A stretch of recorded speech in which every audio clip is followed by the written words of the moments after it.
একজনকে খুব সুন্দর একটি কথা বলতে শুনলাম। বলেছিল, তুমি যদি কাউকে পানি আনতে পাঠাও তাহলে আগে সে নিজে খাবে, তারপর তোমার জন্য নিয়ে আসবে। এটা জীবন বন্ধু। আগে সবাই নিজের জন্য বাঁচে, পরে অন্যের কথা ভাবে। একটু ভালোবাসা পেলেই যারা খুশি তাদের কপালেই দুঃখ লেখা থাকে বেশি।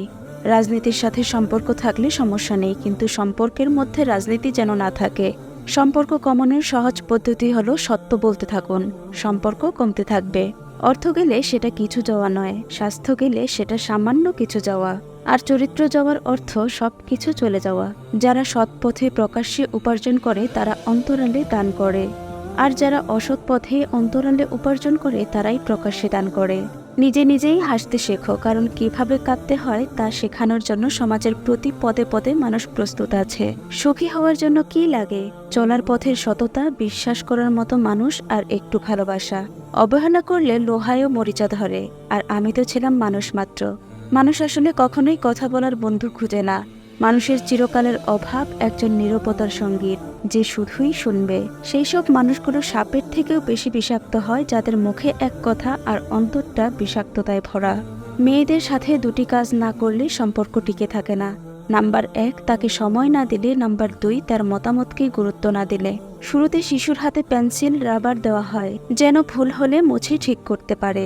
বয়স বাড়ার সাথে সাথে হাতে তুলে দেওয়া হয় কলম, এটা বোঝাতে যে এরপর ভুল করলে আর মোছা যাবে না। এই শিক্ষাটা আমাদের জীবনের জন্য প্রযোজ্য। চিন্তা করো না, কেউ বিনা কারণে তোমাকে ঘৃণা করলে একদিন বিনা কারণেই তোমার ভাগ্যে ভালোবাসাও জুটবে। আমরা সারা জীবন পরিশ্রম করি, অপেক্ষা করি একটা ভালো জীবনের, কিন্তু আসলে আমরা যে জীবন পার করছি তার থেকে ভালো জীবন আর কিছুই নাই। মানুষ সুখ খুঁজতে গিয়ে মরে, দুঃখে নয়। দুঃখ তো আমাদের চিরকালের সঙ্গী। বিশ্বাসটা সবার কাছে জমা রাখা যায় না।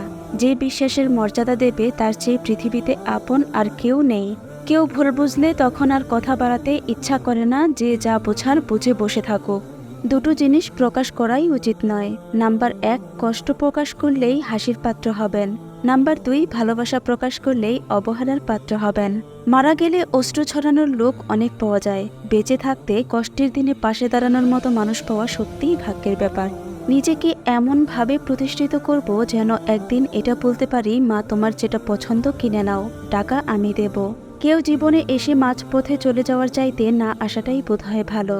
হাসি খুশি থাকা মানুষগুলো কখনো অসুস্থ হয় না, শুধু লোকের নজর লেগে যায়। জীবনে কারো কাছ থেকে কষ্ট পেয়ে থাকলে তুমি তাকে কষ্ট দিতে যেও না। দেখবে একদিন সেই মানুষটাই তোমার থেকে পাওয়া সুখের মুহূর্তগুলো মনে করে কাঁদবে। আমরা বেশিরভাগ মানুষই ভুলকে ভুল ভেবে কুড়িয়ে নেই, আর সেই ভুলের মাসুল গুনতে হয় সারা জীবন। পৃথিবীর সবচেয়ে বড় সত্য, টাকা থাকলে সব হয়। ব্যথা মাথায় হোক বা মনে, নিজের ব্যথা নিজেকেই সহ্য করতে হয়। সামনে এগিয়ে যাওয়ার জন্য তোমার সবকিছু জানার প্রয়োজন নেই, শুধু সামনে পা বাড়াও, ধীরে ধীরে সবকিছু জানতে পারবে। ভালো মন আর ভালো স্বভাব জীবনের দুটোরই খুব প্রয়োজন, কারণ ভালো মন সম্পর্ক বানায়, আর ভালো স্বভাব সম্পর্ককে জীবনভর টিকিয়ে রাখে। কাউকে যদি ভালোবেসে থাকো তাহলে বলতে ভয় পেও না, কারণ এই পৃথিবীতে সবাই অপেক্ষা করতে জানে না। যদি জীবনে সফল হতে চাও তাহলে টাকাকে সবসময় পকেটেই রাখো, মাথাতে নয়, কারণ টাকার চিন্তা সবসময় মানুষকে লক্ষ্যভ্রষ্ট করে। কয়েক বছর হলো বাবাকে বৃদ্ধাশ্রমে রেখে এসেছে ছেলে। আজ বাড়িতে নোটিশ এলো বাড়ি খালি করতে হবে। বাবা সব সম্পত্তি বৃদ্ধাশ্রমে দান করেছেন। 5টি পরিস্থিতিতে অস্ত্র উঠানো আবশ্যক। নাম্বার 1, আত্মরক্ষা। নাম্বার 2, ধর্মরক্ষা। নাম্বার 3, দেশ রক্ষা। নাম্বার 4, পত্নী রক্ষা।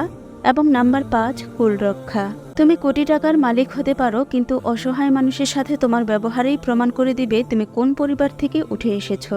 একটা কথা মনে রেখো, স্ট্যাটাস টাকা দিয়ে আসে না, তা আসে তোমার বেড়ে ওঠার পরিবেশ আর শিক্ষা থেকে।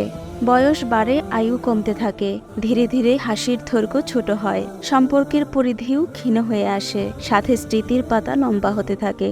হ্যাঁ, এটাই আমাদের জীবনচক্র। সত্যি কথা শুনতে তিতা, এতে সবাই চলে। মিথ্যা কথা শুনতে মধুর, এতে সবার হাততালি পড়ে। কাপুরুষকে যুদ্ধের কাহিনী আর মূর্খকে সফলতার কাহিনী শোনানো বেকার। যে মানুষটা সব সময় সবাইকে ভালো থাকার পরামর্শ দেয়, সেই মানুষটাই কখনো কখনো নিজেকে ভালো রাখার পথ খুঁজে পায় না। সব মানুষ একটা ভরসা পাবার লোক খোঁজে, সেখানে শরীর থেকে মনের দাম অনেক বেশি। খুব তাড়াতাড়ি আপনার স্বপ্ন পূরণ হবে, শুধু আল্লাহর উপর ভরসা রাখুন। মানুষ আগে ইমোশনাল ছিল, কিন্তু সম্পর্কটা বুঝতো। তারপর প্র্যাকটিক্যাল হলো, সম্পর্কের মধ্যে সুবিধা খুঁজলো। আর এখন মানুষ প্রফেশনাল হয়েছে, সুবিধা দেখেই সম্পর্ক করে। বিবাহিত মেয়েদের ঈদের দিনের আনন্দের চেয়েও পরের দিন বাবার বাড়ি যাওয়ার আনন্দ সবচেয়ে বেশি। ক্লাস 10-এর মেয়েরা পাত্রী হিসেবে সর্বশ্রেষ্ঠ হয়, কারণ এই বয়সে মেয়েরা প্রথম পুরুষের ব্যাপারে কৌতূহলী হয় এবং প্রেম করার জন্য ছোক করে। বিয়ের পর হাতের কাছে স্বামীকে পায় বলে প্রথম প্রেমটা স্বামীর সঙ্গেই হয়, আর এই প্রেম দীর্ঘস্থায়ী হয়। এমন একজনকে বিয়ে করুন যে আপনার কাছে টাকার হিসাব নয়, বরং প্রতিদিন ভালো কাজের হিসাব চাইবে। তোমাকে ছেড়ে দেওয়ার সাধ্য আমার নেই, কারণ আমি তোমাকে ভীষণ ভালোবাসি। আর তোমাকে ধরে রাখারও কোনো উপায় আমার জানা নেই, কারণ বাস্তবতার কাছে আমি বড়ই অসহায়। কারো সামান্য একটা মেসেজ যদি তোমার মন ভালো করে দেয়, তাহলে জেনে রেখো কোনো একদিন তার সামান্য একটু অবহেলাতেই তুমি আকাশ সমান কষ্ট পাবে। নিজের জন্য একটু স্বার্থপর হওয়া ভালো, কারণ নিজের ভালো অন্য কেউ নয়, নিজের ভালো নিজেকেই ভাবতে হয়। দরিদ্রদের নিয়ে ভাবে অনেকেই, কিন্তু তাদের জন্য অল্প সংখ্যক লোকই কিছু করে। কখনো কখনো অতিরিক্ত রাগ আর অভিমানগুলো চেপে রাখতে রাখতে একটা জীবিত মানুষও একটা জীবন্ত লাশ হয়ে যায়। যেই দিনগুলোই তুমি ভেঙে পড়ো, সেই দিনগুলোই গড়ে তোমায়। যাকে ভালোবাসো তাকে ভালো রাখার নামই ভালোবাসা। তাই সে যদি তোমাকে ছেড়ে ভালো থাকতে চায়, তাহলে তাকে যেতে দাও। পরকে আপন করা যতটা সহজ, আপনকে আপন করে রাখা ততটাই কঠিন। সেই মানুষটা কখনো অপ্রিয় হয়ে যায় না, দিন শেষে আমরা তাকেই মিস করি। এতটুকু সময়ের জন্য ভুলে থাকতে পারি না যাকে, তাকে অবিশ্বাস করাটাও যে কতটা যন্ত্রণার তা সেই মানুষটা বুঝতে পারে না, যে কতটা বিশ্বাস সে ভেঙে দিয়েছে। বেশি কথার আঘাত হয়তো ফিল করা যায় না, অল্প কথার আঘাত অনেক গভীরে লাগে। মানুষ মাত্রই ভুল করে, তবে প্রকৃত মানুষ সেই যে ভুলটা স্বীকার করে। সময় হলো অমূল্য সম্পদ। যদি তুমি সময়ের মূল্য না দাও, ভবিষ্যতে তোমার নিজের কোনো মূল্যই থাকবে না। একজন আদর্শ স্বামী কখনো কথায় কথায় স্ত্রীর দোষ ধরে না, বরং স্ত্রীর পাশে থেকে শুধরে দেওয়ার চেষ্টা করে। কথার রোগ হলো মিথ্যা বলা, জ্ঞানের রোগ হলো ভুলে যাওয়া, ইবাদতের রোগ হলো অলসতা, দানের রোগ হলো গর্ব করা, সাহসিকতার রোগ হলো অত্যাচার করা, সৌন্দর্যের রোগ হলো অহংকার করা, বংশের রোগ হলো বড়াই করা। আজব হলেও এটাই সত্যি, অশিক্ষিত কেউ বেকার নেই। যত বেকার আছে সব শিক্ষিত মানুষ। একটা পিতার সন্তানকে লালন পালন করা সেই দিন সার্থক হয় যেদিন তার সন্তান তাকে বলে, আর তোমার কাজ করতে হবে না, এখন থেকে তুমি বাড়িতে থাকো, রেস্ট নাও, আজ থেকে তোমার ও পরিবারের সব দায়িত্ব আমার। একদিন বুঝতে পারবেন রব আপনাকে উত্তম জিনিসটা দেওয়ার জন্যই অপেক্ষা করিয়েছেন। প্রিয় ভাই ও বোনেরা, আপনি যদি আমাদের চ্যানেলের নতুন দর্শক হয়ে থাকেন, তাহলে অবশ্যই এখনই আমাদের চ্যানেলটি সাবস্ক্রাইব করে আমাদের সাথেই থাকবেন।